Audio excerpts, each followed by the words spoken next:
Kita bicara masalah hati, yang kita sudah tahu hadis Nabi SAW yang berbunyi, di dalam jasad seseorang manusia ada kumpalan darah. Kalau dia baik, maka akan baik semuanya, dia seperti rajanya. Dan kalau dia buruk, maka akan buruk semuanya. Itulah hati seseorang. Ulama membahas panjang lebar hadis ini, bahwasanya yang dimaksud dengan hadis ini adalah bagaimana hati yang diisi dengan dosa itu akan merusak seluruh anggota badannya. Seluruh anggota badannya. Jadi kalau misal ada satu saja penyakit hati, apa saja sifatnya, baik itu riya kah, iri dan dengki kah, apa saja, maka dipastikan itu akan merusak anggota tubuh dia. Artinya dari sisi penampilannya pun akan terganggu. Mukanya, paras wajahnya akan berubah. Orang yang biasa iri dan dengki, wajahnya beda dengan orang yang hatinya nggak ada penyakit iri dan dengki. Beda. Memang ada cahaya-cahaya keimanan di situ di wajahnya. Tentu ini bahasanya besar kalau saya ingin bahas juga hubungkan dengan masalah ibadah. Tapi kita cukupkan dengan masalah penyakit hati yang memang dari penyebab anggota tubuh seseorang selalu terjerumus dalam dosa.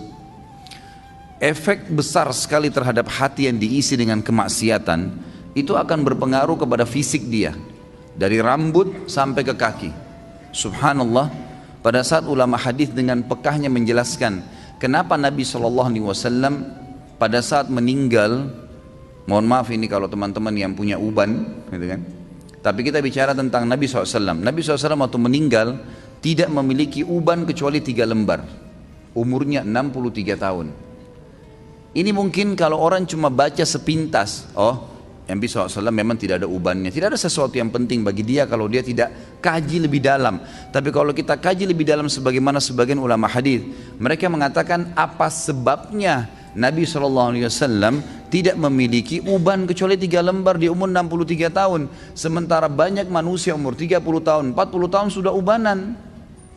Dan secara ilmiah terbukti uban itu datang karena banyaknya beban pikiran.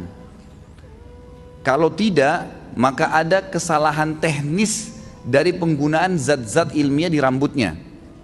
Itu mungkin. Jadi kalau kayak sekarang gonta-ganti sampo mungkin atau apa saja itu juga bisa jadi pemicu. Tapi umumnya orang yang selalu beban pikirannya banyak, apalagi kalau berhubungan dengan penyakit hatinya, iri dan dengki, selalu hasut dengan orang, kok bisa ya dia dapat jabatan, kok bisa ya dia punya mobil, kok bisa ya dia punya istri seperti itu, suami seperti itu ubannya luar biasa tuh. Mohon maaf kalau yang punya uban ya, saya bukan menyinggung, tapi ini sebuah penelitian ilmiah. Kenapa Nabi SAW seperti itu keadaannya, gitu kan?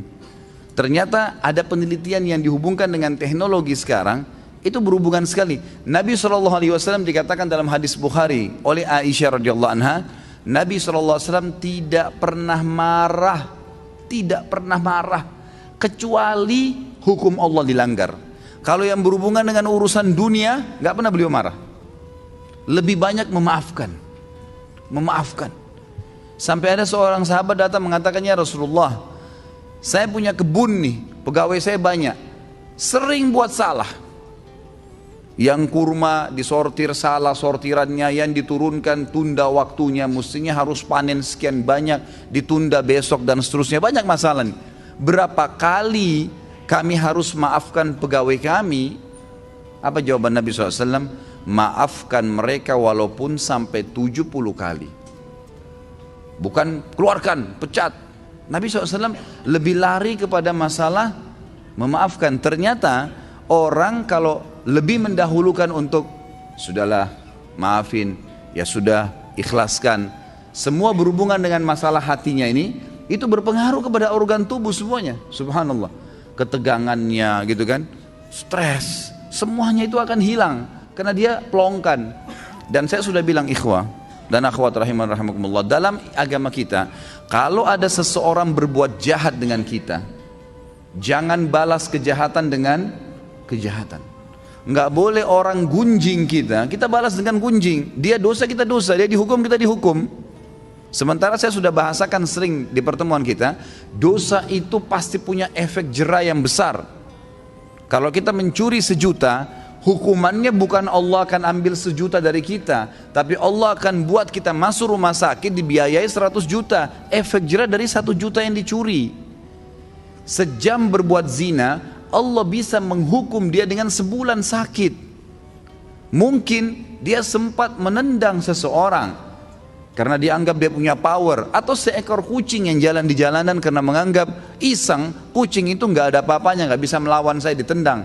Pastikan efek jerahnya, satu waktu dia jalan dengan sepatu bagus, jalanannya bagus, kakinya keseleo, 2 minggu sakit. Efek jerah dosa itu besar, gitu kan? Jadi jangan sampai kita menganggap orang buat dosa itu oke-oke saja. Atau antum pernah punya peluang berbuat dosa, misal satu waktu pernah peluang bisa berzina nih dengan seorang wanita yang antum sangat kagumi, atau seorang akhwat kita punya peluang berzina dengan seorang ikhwah yang dikenal dengan kagumi, lalu kemudian tidak jadi. Syaitan membisikkan kita, coba dulu saya zina aja ya, yang penting saya sudah zina dengan orang yang saya cintai, yang saya sukai, toh saya juga sekarang bisa taubat. Keliru. Karena taubat itu hanya membersihkan kita dari hukuman hari kiamat, tapi di dunia harus ada pembersihan. Tidak bisa tidak. Tidak ada dosa yang tidak punya efek jerah, mesti ada, sekecil apapun. Tentu efek jerahnya itu sesuai dengan kadar perbuatan, tapi lebih berat daripada perbuatan dia. Dosa seperti segelas racun. 1 gelas racun ini sebenarnya secara medis bisa diobati dengan susu, karena susu minuman yang steril, bisa mengobati racun yang masuk dalam tubuh. Tapi pertanyaannya, apakah 1 gelas racun bisa diobati dengan 1 gelas susu? Jawabannya tidak mungkin. Mungkin membutuhkan sampai 1000 gelas susu. Artinya efek jerahnya besar. Efek jerahnya besar. Maka kata kunci dalam hati seseorang. Makanya kata para ulama, bisikan syaitan agar seseorang terjerumus dalam dosa dimulai dalam hatinya. Selalu hati yang terbisik, bukan di kuping kita, bukan di luar, di dalam hati. Tuh lihat tuh begitu tuh coba aja, tuh nggak apa-apa. Dalam hati bisikannya. Dan kalau kita tahan juga dalam hati, maka tidak akan ada masalah. Jadi hati ini memang betul-betul raja nih, kata para ulama. Nabi SAW pernah kedatangan seorang laki-laki dalam hadis Bukhari, ya Rasulullah, wasiatkan saya. Nabi SAW tahu orang ini emosional. Kata Nabi, jangan kamu marah. Marah itu penyakit hati loh ya, di hati. Tapi dia teraplikasikan nanti dengan gerakan tangan, ekspresi wajah, tapi dia dari hati tuh. Nabi SAW ingatkan, jangan kau marah, hatimu tidak boleh. Apalagi ya Rasulullah, jangan kamu marah. Apalagi ya Rasulullah, jangan kamu marah. Nabi SAW, kata para ulama hadis, seringkali memberikan nasihat sahabat sesuai dengan keadaan yang sedang dihadapi oleh orang itu. Jadi makanya kita pun sebagai umat Nabi SAW tidak mengambil hukum spontan dari sebuah hadis, karena itu per kasus di zaman Nabi SAW, gitu kan? Jadi bisa saja sahabat ini pernah seperti ada sahabat yang datang mengatakan, ya Rasulullah, anak muda nih, dalam hadis Bukhari juga, saya siap tinggalkan semua dosa, semua yang Allah larang saya tinggalkan, semua yang Anda larang saya tinggalkan, kecuali satu, izinkan saya berzina. Ini kasus lain lagi. Kata Nabi SAW, apa kau ridha kalau ibumu dizinai? Dia bilang tidak. Saudarimu? Tidak. Istrimu? Tidak. Tantemu? Tidak. Anakmu? Tidak. Lalu kenapa kau ridha untuk dilakukan pada orang lain? Di sini Nabi SAW mengobati keadaan para sahabat yang sedang bertanya sesuai dengan kasus yang sedang dihadapin, gitu kan? Ini poin lainnya. Kita kembali kepada poin bahasan kita. Bagaimana Nabi SAW tidak tadi sampai beruban, kecuali hanya 3 lembar di umur 63 tahun, karena luar biasa dalam pengontrolan hati beliau.